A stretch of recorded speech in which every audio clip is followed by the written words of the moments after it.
Gonzalez, Harris County Sheriff. This morning, a little after 5 a.m. in the morning, Harris County Sheriff's Office deputies responded out here in the Alief area to this after-hours lounge. Upon arrival, they determined that a shooting had occurred. Since then, we've learned that at least 3 people have been shot. Those 3 people include one person that's deceased here at the scene. There's a second female that drove herself to kind of a standalone emergency clinic.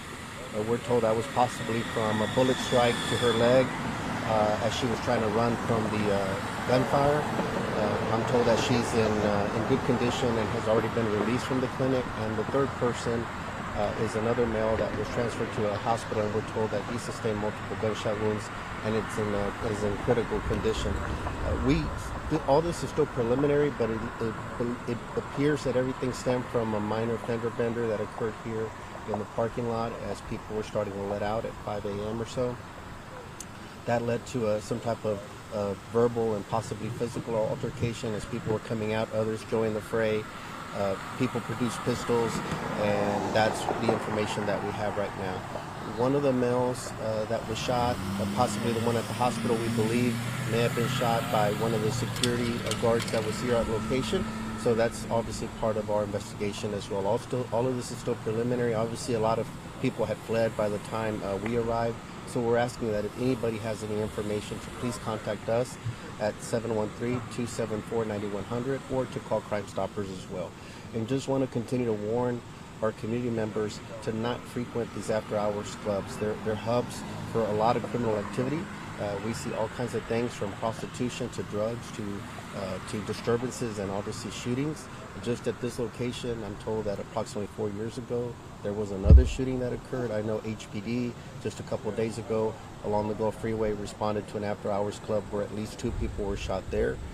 So these places tend to be havens for a lot of criminal activity, and then people are also spilling out into the streets intoxicated as well, which poses another serious danger. So still early in the investigation. We'll try to see what all the connections were to the different parties that were shot, but again, it appears that it stemmed from a fender bender that occurred here in the parking lot.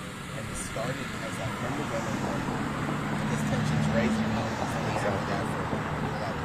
Exactly. I think it started from there. It became a verbal altercation again. It makes no sense. It's just a minor fender bender.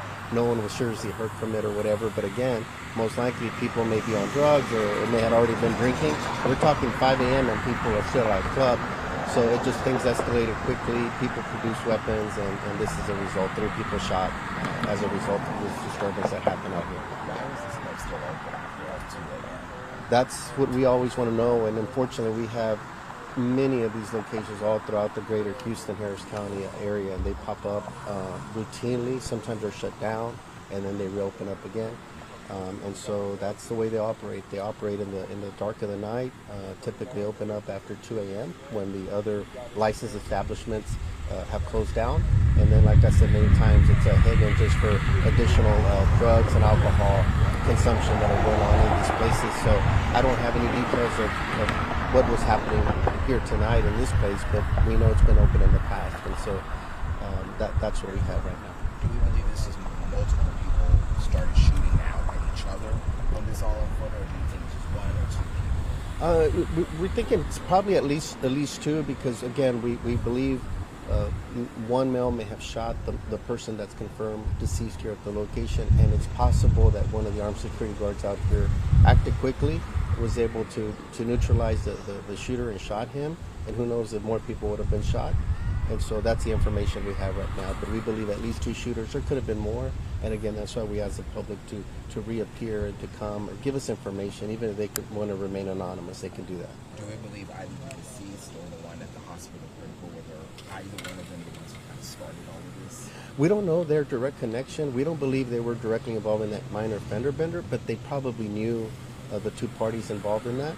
And so that's we're still trying to determine that piece, is that they know one of the parties involved, or were they just bystanders and then words got exchanged between them.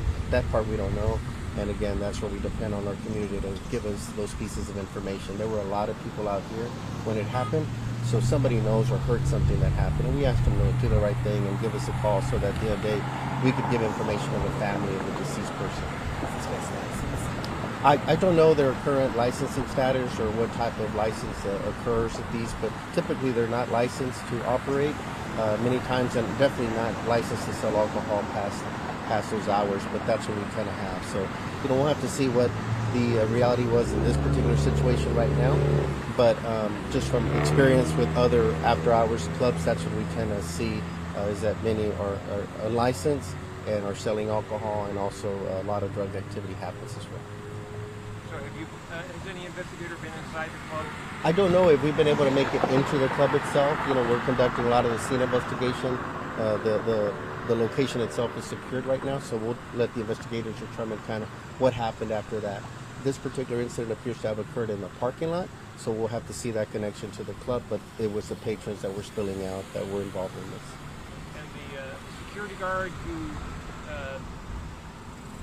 returned fire at the person who was shooting, he was unharmed? Yes, correct. No other reported injuries out here, but just like the one female showed up at that standalone emergency clinic, it's possible that others sustained injuries as well and just haven't come forward, or we haven't been told. So we'd like for them to come forward as well. That security guard is just detained. Question. At a point, yeah, he's cooperating with us just to give us his side of the story. But at this point, there's no pending charges or anything like that we know of. It'll be, again, our homicide investigators that are still investigating on that. But it seems that he just acted in trying to, neutralize and stop the further shooting.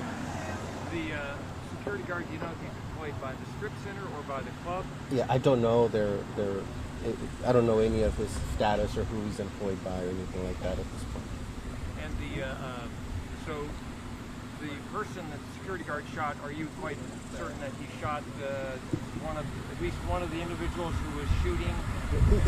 It's still preliminary. Again, we still have we want to make sure that we confirm all those things, but that's the initial understanding, is that the person that's wounded at the hospital was possibly the initial shooter, but that's still yet to be fully confirmed, but that's our initial belief.